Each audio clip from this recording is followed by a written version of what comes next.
15 ఏళ్ల తర్వాత దేశం మరోసారి ఒక భారీ గణాంక యజ్ఞానికి సిద్ధమవుతోంది. కేవలం జనాభా లెక్కలకే పరిమితం కాకుండా అటు కుటుంబ జీవన స్థితిగతులపై కూడా జనగణన జరగనుంది.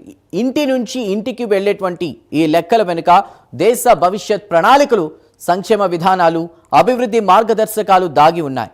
ఈసారి మాత్రం ఈ ప్రక్రియలో కొత్త మార్పులు చోటు చేసుకున్నాయి. కాగితాల యుగాన్ని దాటి డిజిటల్ దిశగా అడుగులు వేస్తోంది జనగణన. మొబైల్ యాప్లు, ఆన్లైన్ పోర్టల్లో సెల్ఫ్ ఎన్యూమరేషన్ వంటి సౌకర్యాలతో ప్రజలే తమ వివరాలను నమోదు చేసేటువంటి అవకాశాన్ని కల్పిస్తున్నారు. ఇదే సమయంలో వ్యక్తిగత సమాచారం భద్రత, గోప్యతపై కేంద్రం స్పష్టమైన హామీలు ఇస్తోంది. 2011 తర్వాత మొదటిసారి జరుగుతున్న ఈ జనగణన కరోనా కారణంగా కూడా వాయిదా పడిన తర్వాత ఇప్పుడు మళ్ళీ ప్రారంభమవుతోంది. ఈసారి మరింత ఆధునికంగా, పూర్తిగా డిజిటల్ రూపంలో జరగడం ప్రత్యేకంగా నిలుస్తోంది. దేశ భవిష్యత్ ప్రణాళికలకు పునాది వేసే ఈ గణాంక యజ్ఞం ఈసారి ఎలా ఉండబోతోంది? ప్రజల నుంచి ఏ వివరాలు సేకరిస్తారు? డిజిటల్ జనగణన ఎలా పనిచేస్తుంది? ప్రజలు స్వయంగా వివరాలు నమోదు చేస్తే ప్రక్రియ అసలు ఎలా ఉంటుంది? అదేవిధంగా అడిగే ఆ 33 ప్రశ్నలు ఏం చెప్పబోతున్నాయి? వ్యక్తిగత సమాచారం నిజంగానే సురక్షితమేనా? ఈ గణాంక యజ్ఞం దేశ భవిష్యత్ నిర్ణయాలను ఎలా ప్రభావితం చేయబోతోంది? చూద్దాం.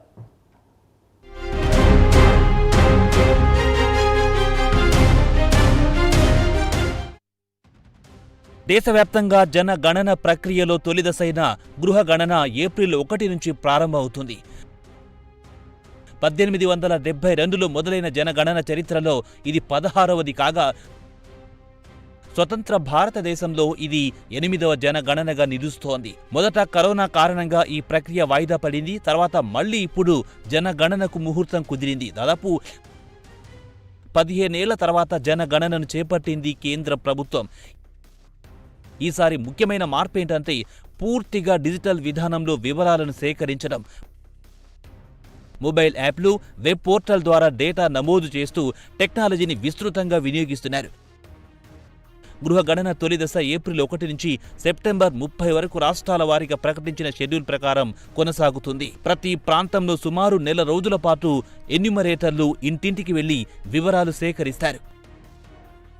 ఆంధ్రప్రదేశ్లో మే 1 నుంచి 30 వరకు, తెలంగాణలో మే 11 నుంచి జూన్ 9 వరకు ఈ ప్రక్రియ జరుగుతుంది.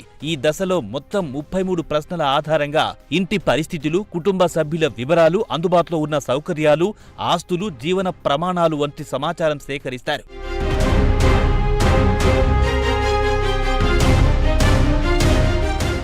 ఈసారి ప్రజలకు స్వయంగా తమ వివరాలను నమోదు చేసుకునే అవకాశం కూడా కల్పించడం మరో కీలక మార్పు. ప్రత్యేక వెబ్సైట్ లేదా మొబైల్ యాప్ ద్వారా ముందుగానే నమోదు చేసుకోవచ్చు.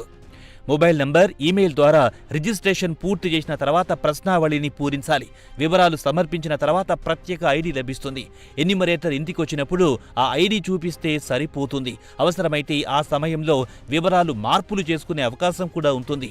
ఈ గృహ గణనలో ఇంట్లో నివసించే వారి సంఖ్య, కుటుంబ యజమాని వివరాలు, లింగం, సామాజిక వర్గానికి సంబంధించిన సమాచారం వంటి అంశాలు నమోదు చేశారు.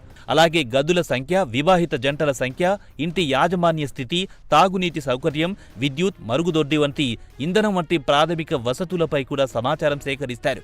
Television, internet, computer, smart phone వంటి ఆధునిక సౌకర్యాలు, సైకిల్ నుంచి కార్ వరకు వాహనాల వివరాలు కూడా నమోదు చేశారు. మొత్తంగా ఒక కుటుంబ జీవన ప్రమాణాల పూర్తి చిత్రాన్ని ఈ గణన ద్వారా అంచనా వేయనున్నారు.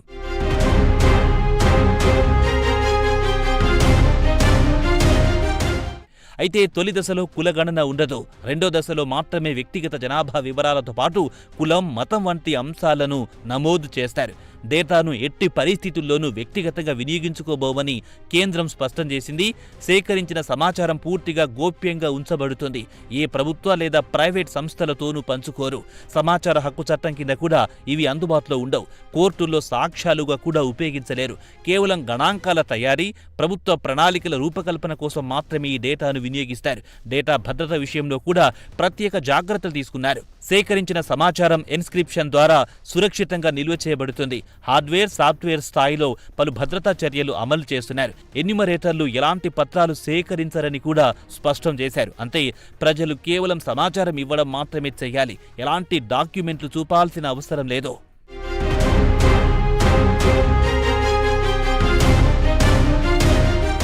ఇక ఈ ప్రక్రియలో కొన్ని ఆసక్తికర అంశాలు కూడా ఉన్నాయి. ఉదాహరణకు సహజీవనంలో ఉన్న జంటలు తమ బంధాన్ని స్థిరంగా భావిస్తే వారిని వివాహితులుగా పరిగణించవచ్చని మార్గదర్శకాల్లో పేర్కొన్నారు. అలాగే కులం లేదా తెగ వివరాలు స్పష్టంగా లేకపోతే ఇతరులు అనే ఎంపికను ఎంచుకునే అవకాశం కూడా ఉంది.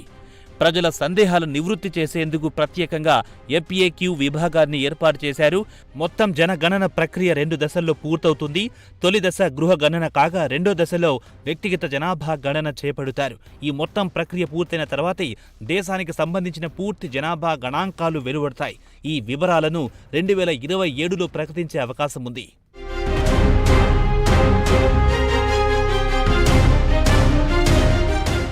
మొత్తానికి 15 ఏళ్ల తర్వాత ప్రారంభమవుతున్న ఈ జనగణన కేవలం లెక్కల ప్రక్రియ మాత్రమే కాదు, దేశ భవిష్యత్తు అభివృద్ధి ప్రణాళికలకు పునాది వేసే కీలక కార్యక్రమం.